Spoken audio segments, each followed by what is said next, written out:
This is Giant Woman. What's the vulture gonna do with the goat? He's gonna eat the goat? Excellent.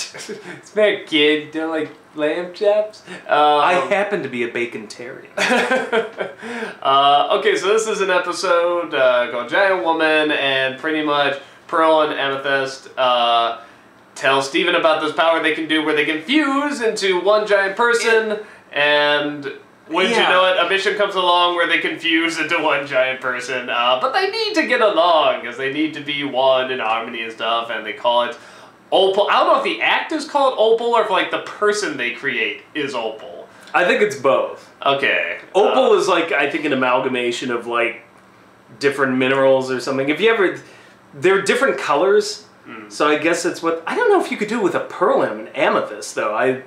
Is there a geologist in the audience? I was gonna say, I think I'm like, just had an episode with a pink lion that suddenly disappeared. So I used to collect rocks, but this may be beyond my. I only know of opal by how it looks, and they're very colorful, and I think it's the national stone of Australia.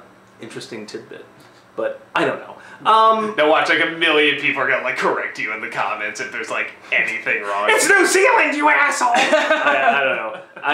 That's all I know about opal, but I don't know if a pearl and an amethyst, but point being, apparently you blend and become opal, and in this case it's some freakish four-armed 60-foot-tall woman that has superpowers and is kind of badass. I thought it was really awesome when she showed up. I mean, this shit got real there, let me tell you.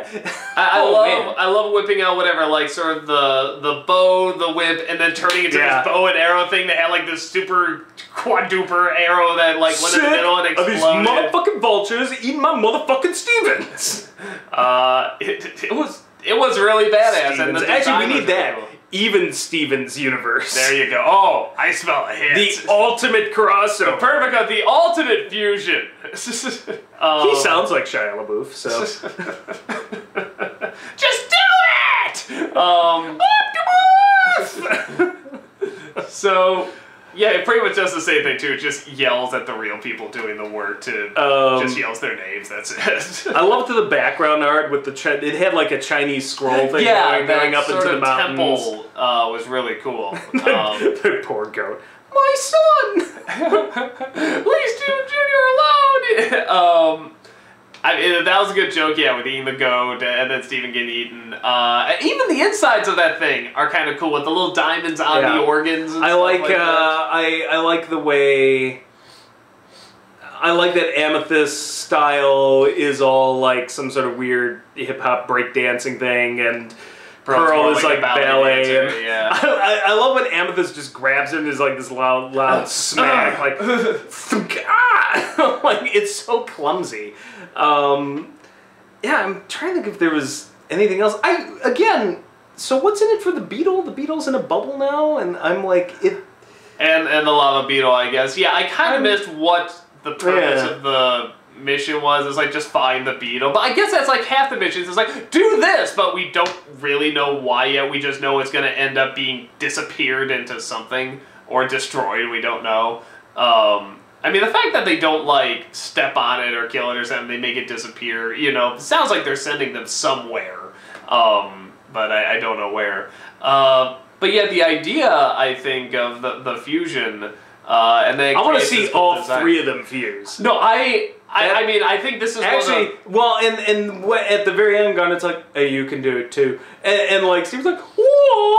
And I'm like, "Oh shit! If you could get all four of them, fuck, it'd be amazing." No, that's one of the real funs of this possibility is like all over that. Yeah, no, you can do like anybody with this. I mean, you could do like, Steven and one of the women, or you could do like, incorporate the lion in there or something like that. You could have like some sort of hybrid. This would make a great game. I'd love to have a side scroll. Yeah. And they all four team, like in the old Simpsons Konami game where you could like get two of them to team up. Yeah. Well, that's kind of what it feels like, but in a cool way where it's like, you have this idea where they confuse. It's like, oh, it's like you said, a video game thing that's cool, but then also like, no, they have to sort of work together. Honestly, and all the questions Steven brings up are good questions, like who shares the same stomach. This would make a great anime. Like, you know how, like the funny thing about Powerpuff Girls, which I always felt that Powerpuff Girls owed something to kind of an anime thing. Oh, yeah. Oh, look at those eyes. For yeah, like, I'm just like, okay, so it's kind of a very stylized anime, and then it's a hit here, and then in Japan, they did their own version of Powerpuff Girls, which then at some point I'm pretty sure made it back here, and I'm like, oh my god, this is like the circle of life. Circle, yeah. Like, I'm full circle, and I'm like, man, if ever there was a show that I think was tailor-made to do something similar, I'm like, it's this, because the whole vibe of it, like with these, defeating these creatures and gems inside, it reminds me of like, almost like one of those magical schoolgirl shows, or like Madoka Magica, something like that. Like, I feel like you could totally run with this in Japan. Well, the exception of... throw their own take on it. So, I don't know, I'd be interested to see if that ever happens, because it's got that vibe to me. With the exception of the running time and maybe a little bit of the artistic style, I mean, wouldn't it kind of be like turning, you know, Avatar: Last Airbender into an anime? It's kind of like, it kind of already is in some respects. Well, what about Powerpuff Girls? Well, no, see, Powerpuff Girls... If I'm right, not that I watched a ton of them, but if I'm right, they never went into like, you know, oh, well, what are the girls feeling and what dilemmas are they going through? It was mostly like, hey, here's an excuse. I think you could probably take this. My guess is if the Japanese got a hold of this, they would turn into a 26-episode series and make it more plot-driven. But I could see that out of this setup. Well, having seen one or two in the future, you know, like you said, I could see it done in a Madoka kind of way. Yeah, having seen one or two episodes after that, like you said, you saw a few before we started watching this, and I did too. I do know they take this idea and they do some interesting stuff with it, which I'm glad. Because this is a really, like, because it isn't just refusing and making a cool design, it's that these people legitimately have to work with each other.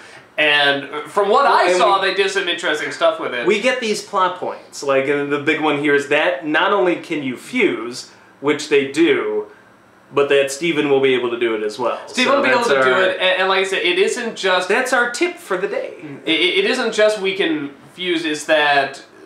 mentally they have to go together too. Somehow they have to have like a compromise and stuff like that. So that can lead to a lot. You know, you can do a lot with that. And honestly, just from like, you know, whatever you want to call it, like a fan angle or fan fiction or whatever, it's like, you said, the possibilities are endless with who can fuse with who and what kind of design at some point when I fuse, I'm gonna mop the floor with your fuckers' faces. I mean, you could so easily just do like I'm gonna cut you.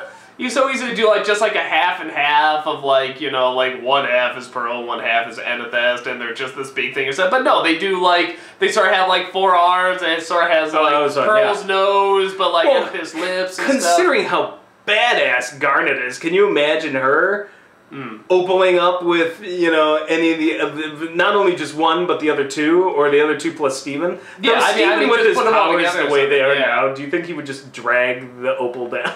I don't know. Good point. He seems kind of fresh at the moment. Little green. Well, you know they're gonna do something where he's gonna be like somehow the most important or like most powerful. There is an episode at some point where they do kind of train. That's another one I saw later. I'll let you know when we get there. It could be the one I saw. I saw a couple episodes back to back. But yeah, no. When they put him, there was like a sort of training program that they put him through. It was like a hologrammatic video game kind of. Maybe, I don't know. Maybe I didn't see that one. I mean, we'll see when we get there. Yeah. But yeah, no. This is like I said, only because we've both seen 1 or 2 future episodes. It's interesting seeing these because, yeah, they're setting it up now as a kid show, but you kind of know these elements are going to play a bigger part in something more adult coming up. So it's interesting watching these and being like, okay, well that's the setup for this and that's the setup for that. Steven, it's up to you which one of us lives and which dies. Steven's choice. Choose me, Steven! But yeah, it's one of those things where it's like, it's cool seeing it set up, but yeah, it's good for a kid show, but there is an impatient part of me that's like, man, I want to get to that stuff, man, because I know it's coming, I'm just hypnotized, so I'm fine. I mean, it's not that it's bad or not enjoyable, it's that, man, I know good stuff's coming in. But yeah, it's, from what I hear, everyone says, like, all the people in the comments and stuff are saying that, like, the first season, it's like, don't skip it, but it's not like, that's not where the real good stuff is. You know, it's more like just kind of, hey, here's some pointless adventures, but they're just setting up for the other seasons that are coming. So yeah, and that, like you said, it seems like, you know, plot point. Like every episode is kind of like a plot point. You know, like enjoyable waste of time, but it's like, no, they actually are setting up something, you just don't know what it is yet.